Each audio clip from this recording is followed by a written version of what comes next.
What if I told you the most jaw-dropping dance sequence in Hollywood history was performed in a single take? And the two men who did it were filmed separately from White Stars so that Southern theaters could cut them out of the movie entirely. Their names are Fayard and Harold Nicholas. And if you don't know them, that's exactly the problem. Fayard Nicholas was born in Alabama in 1914. Harold was born in North Carolina in 1921.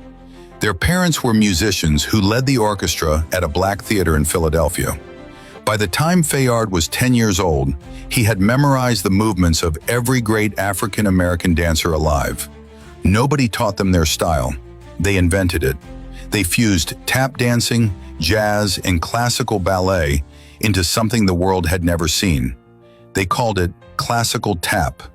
Gravity-defying leaps, airborne splits onto staircases, rising from full splits without using their hands, flipping over rows of chorus girls, dancing on piano keys and leaping over performing musicians mid-routine.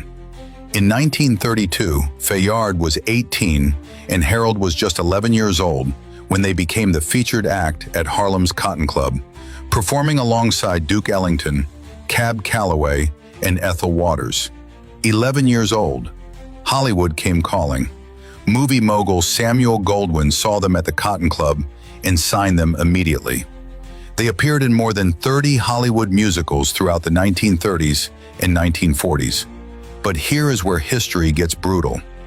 According to historical records, racial restrictions at that time prohibited them from having speaking parts or scenes with white co-stars. Studios filmed their performances as standalone sequences, specifically so that Southern theaters, which refused to show black performers on screen alongside white stars, could cut their scenes entirely without disrupting the film. The Nicholas brothers would perform. The audience would go wild. Then the projector would move on to the white stars, as if Fayard and Harold had never existed. Then came 1943, the film Stormy Weather, a routine called Jumpin' Jive with Cab Calloway and his orchestra.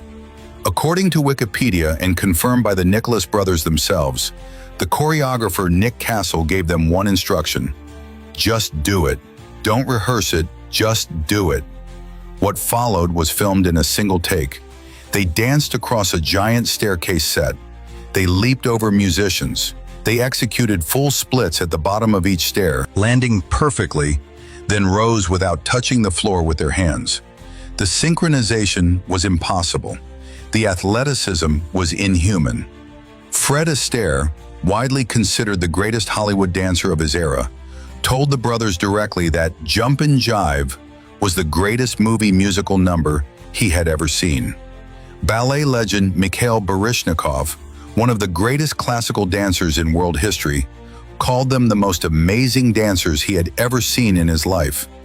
And Gregory Hines, himself one of the greatest tap dancers of the 20th century, declared that if a movie were ever made about the Nicholas brothers, their dance numbers would have to be computer-generated, because no human being alive today can replicate what they did.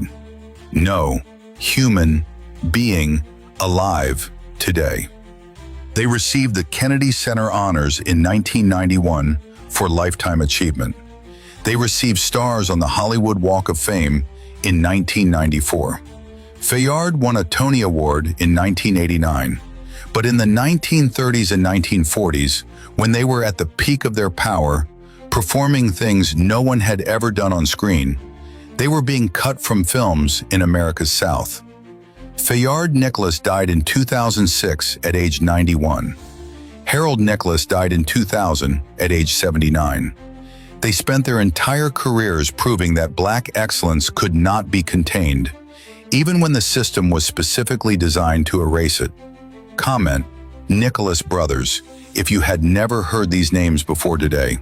Share this with someone who thinks they know Hollywood history, because you cannot know Hollywood history without knowing Fayard and Harold Nicholas.